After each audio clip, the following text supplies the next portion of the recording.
More than a dozen tents are still standing at the Fountain Square homeless camp that was supposed to be cleared on Monday. ITMate's Kyla Russell was out there today. She joins us now with one man's story of hope while finding a home. Kyla. Yeah, hey there, Gina. I spoke to at least 11 people living there. Most of them are over 55 years old, and that includes Travis Dalton.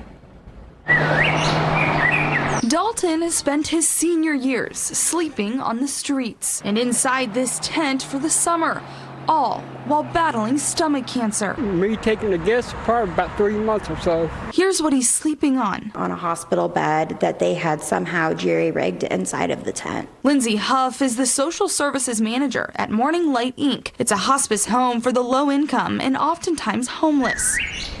When the city said it was going to clear the camp, they also said they would help people find housing. They did not find housing for people like Dalton in his late 50s and his sister Angela, so another group stepped in. I took a step inside the tent. I said, "What's up, Travis? I'm Lindsay. What can I do to help you?" She knew Dalton and Angela needed help. Travis was frail.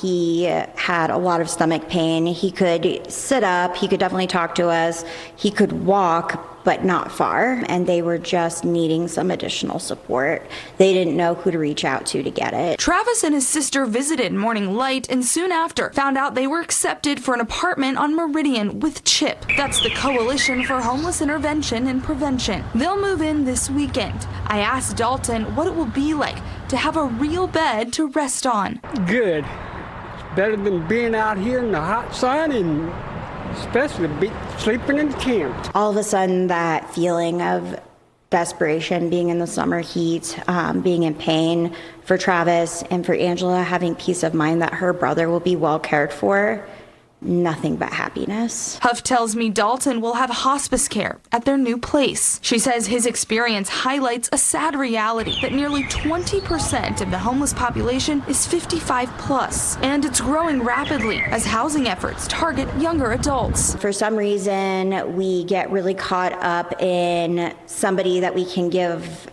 back life to because we have a view that somebody who is younger has more life to live. I think that we take away from the aging population. She hopes that changes, and helping Dalton is a start. And when you change the world for one person, it ripples out to the rest of us.